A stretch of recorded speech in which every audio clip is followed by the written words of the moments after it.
அனுரவின் தலைவர்களுக்கு அரணாக செயற்பட்ட தமிழ் தலைவர்கள். ஜனாதிபதி அனுரவின் இந்திய பயணம் தொடர்பில் வெளியான தகவல். அரச ஊழியர்களுக்கு கணிசமான சம்பள அதிகரிப்பு. அனுரவின் திட்டம் சாத்தியமாகலாம். அச்சம் கொள்ள தேவையில்லை. நாட்டு மக்களுக்கு விடுக்கப்பட்டுள்ள அறிவிப்பு.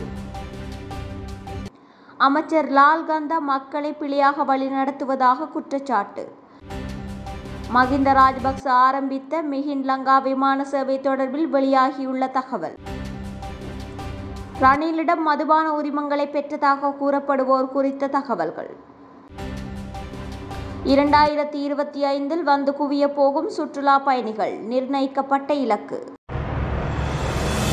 ஆம்னர் HD கனடாவின் இன்றைய முக்கிய செய்திகள்.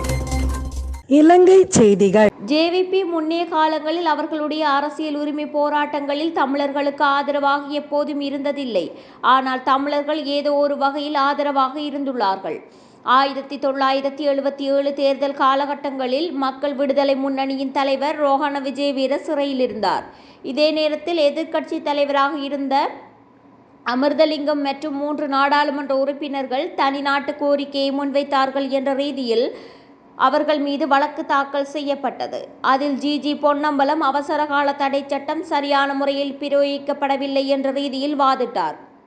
இந்த வழக்கிற்கு அவசரகால தடை சட்டம் சரியான முறையில் நிறைவேற்றப்படவில்லை என நீதிமன்றம் தீர்ப்பளித்தது. இதன் மூலம் அமிர்தலிங்கம் மற்றும் 3 நாடாளுமன்ற உறுப்பினர்கள் விடுதலை செய்யப்பட்ட நிலையில் அவசரகால தடை சட்டத்தின் மூலம் கைது செய்யப்பட்ட ரோஹண விஜயவீர விடுதலை செய்யப்பட்டார் என முன்னாள் நாடாளுமன்ற ஊடகவியலாளர் S. மகாலிங்கம் தெரிவித்துள்ளார். ஜனாதிபதி அனுரகுமார திசாநாயக்க எதிர்வரும் 16ஆம் திகதி இந்தியாவுக்கு பயணம் மேற்கொள்ளவுள்ளதாக தெரிவிக்கப்பட்டுள்ளது.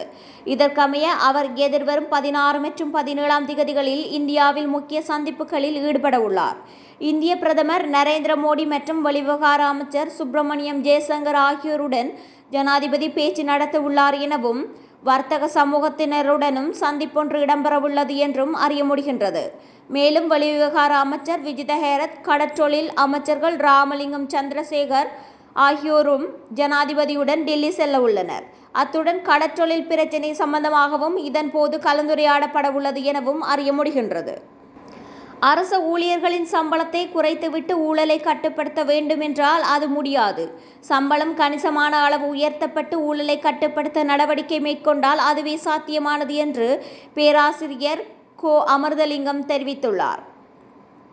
தற்போதைய அரசாங்கம் ஊழலை கடுமையாக எதிர்க்கும் ஒரு அரசாங்கமாக இருப்பதால் இவ்வாறு கணிசமான சம்பள அதிகரிப்பை வழங்கி ஊழலை ஒழிக்க நடவடிக்கை மேற்கொள்ளும் போது அது சாத்தியமாகலாம் என்றும் அவர் சுட்டிக்காட்டினார். தொலைக்காட்சி நிகழ்ச்சி ஒன்றில் கலந்து கொண்டு கருத்து தெரிவிக்கும் போதே அவர் மேற்கண்டவாறு குறிப்பிட்டார். தொடர்ந்தும் தெரிவிக்கையில், நாடாளுமன்ற தேர்தலில் மக்களின் வாக்குகளால் 159 ஆசனங்களை பெற முடியாது என்பது கடந்த காலங்களில் தெளிவாக தெரிந்த விடயம். ஆனால் இம்முறை தேசிய மக்கள் சக்திக்கு கிடைக்கப்பெற்ற இந்த வெற்றி என்பது வழமைக்கு மாறான ஒன்று.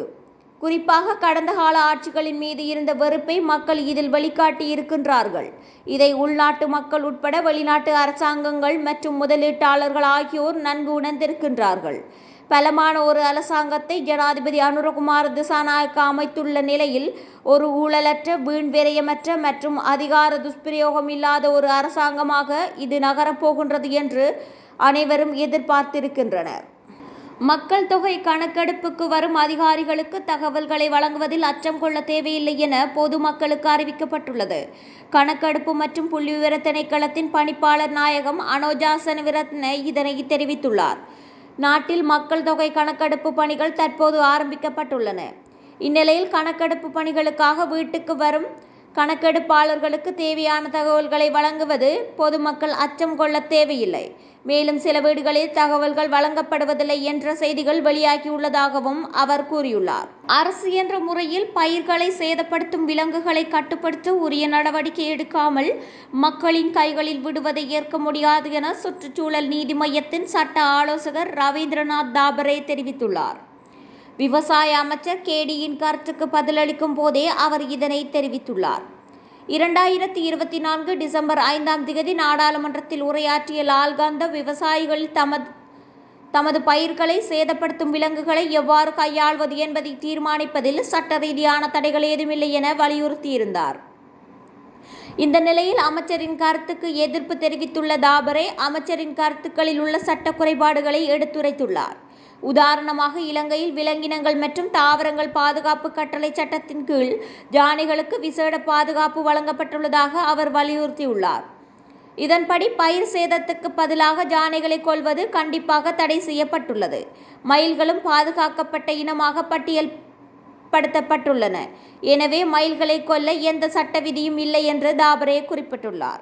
2007ஆம் ஆண்டு மஹிந்த ராஜபக்ச நிர்வாகத்தால் ஆரம்பிக்கப்பட்டு 2016ஆம் ஆண்டு கைவிடப்பட்ட குறைந்த கட்டண விமான சேவை நிறுவனமான மெஹின் லங்கா தொடர்பில் பல தகவல்கள் வெளியாகியுள்ளன. இந்த நிறுவனம் பாரிய நட்டத்தை சந்தித்ததுடன் பொது நிதியும் வீணடிக்கப்பட்டது. இதனை அடுத்து 2016ஆம் ஆண்டு விமான நிறுவனம் தனது செயற்பாடுகளை முடித்து கொண்ட போதும் செயற்பாட்டை முடிவுறுத்தும் செயல்முறை இன்னும் முழுமையடையாமல் உள்ளதாக கொழும்பில் ஊடகம் ஒன்று செய்தி வெளியிட்டுள்ளது. அதே சமயம் 2 அரசு வங்கிகள் குறித்து நிறுவனத்துக்கு வழங்கிய பில்லியன் கணக்கான ரூபாய் கடன்களை மீட்பதற்கு எந்த நடவடிக்கையும் எடுக்கப்படவில்லை. 2024 அக்டோபர் வரவு செலவு அறிக்கையின்படி மெஹின் லங்கா இலங்கை வங்கி மற்றும் மக்கள் வங்கிக்கு தலா 3.17 பில்லியன் ரூபாய்களை செலுத்த வேண்டும். பகுதி வட்டி செலுத்தப்பட்டாலும் அசல் தொகை இன்னும் செலுத்தப்படாமல் உள்ளது. ரூபாய் கடன்களுக்கு மேலதிகமாக மெஹின் லங்கா நிறுவனம் அமெரிக்க டாலரின் கடனை பெற்றிருந்தமையால் அது கடனை மேலும் அதிகரித்துள்ளதாக தெரிவிக்கப்படுகின்றது. இந்த ஆண்டின் முதல் 10 மாதங்களில் வழங்கப்பட்ட மதுபான உரிமங்களின் விவரங்களை அரசாங்கம் அண்மையில் வெளிப்படுத்தியது. கடந்த ரணில் விக்ரமசிங்க அரசாங்கம் எதிர்க்கட்சி உறுப்பினர்களை தம்பசப்படுத்துவதற்காக அத்தகைய உரிமங்களை அரசியல் லஞ்சமாக பயன்படுத்தியதாக குற்றச்சாட்டுகள் எழுந்துள்ள நிலையிலேயே இந்த விவரங்கள் நாடாளுமன்றத்தில் சமர்ப்பிக்கப்பட்டன. இதன்படி ஜனவரி 1 முதல் அக்டோபர் 14 வரை வழங்கப்பட்ட 361 மதுபான உரிமங்களில் 172 மதுபான உரிமங்கள் சில்லறை விற்பனை நிலையங்களுக்கு வழங்கப்பட்டுள்ளன. இந்த நிலையில் குறித்த பட்டியலில் சில பெயர்கள் உடனடியாக தெரிய வந்துள்ளதாக ஆங்கில ஊடகம் ஒன்று கூறியுள்ளது. உதாரணமாக புத்தளம் மாவட்டத்திற்கு வழங்கப்பட்ட 6 மதுபான அனுமதி பத்திரங்களில் ஒன்று ஐக்கிய தேசிய கட்சியின் முன்னாள் பொதுச் செயலாளர் பாலித ரங்கே பண்டாரவின் மகன் ஜசோத ரங்கே பண்டாரவுக்கு வழங்கப்பட்டுள்ளதாக அந்த ஊடகம் தெரிவித்துள்ளது. எவ்வாறாயினும் இந்த மதுபான உரிமங்களை வழங்க பரிந்துரைத்தவர்களின் பெயர்கள் அட்டவணைப்படுத்தப்பட பட்டியலில் சேர்க்கப்படவில்லை.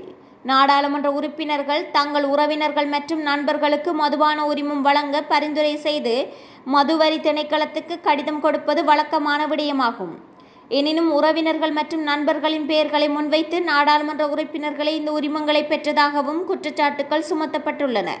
இந்த விவகாரம் தொடர்பாக விசாரணை நடைபெற்று வருவதாகவும் விசாரணை முடிவுகள் விரைவில் வெளியாகும் என்றும் அரசாங்க தரப்பில் தெரிவிக்கப்பட்டுள்ளது. அதேவேளை மறு அறிவித்தல் வரை புதிய மதுபான அனுமதி பத்திரங்களை வழங்குவதை நிறுத்துமாறு ஜனாதிபதி உத்தரவிட்டுள்ளார். சுற்றுலாத்துறையை மேம்படுத்தும் வகையில் அடுத்த வருடத்தில் பல வேலை திட்டங்களை நடைமுறைப்படுத்த திட்டமிட்டுள்ளதாக சுற்றுலா அபிவிருத்தி அதிகார சபை தெரிவித்துள்ளது. சுற்றுலா வலயங்கள் தொடர்பான உட்கட்டமைப்பு மேம்பாடு, புதிய சுற்றுலா வலயங்களை அறிமுகம் செய்தல், சுற்றுலாத்துறையில் பணிபுரிவோர்களின் பிரச்சினைகளுக்கான தீர்வு போன்ற பல திட்டங்கள் இதில் அடங்கும். இதேவேளை அடுத்த வருடத்தில் 40 லட்சத்துக்கும் அதிகமான சுற்றுலா பயணிகளை இலங்கைக்கு வரவழைக்க எதிர்பார்க்கப்படுவதாக அதிகார சபை தெரிவித்துள்ளது.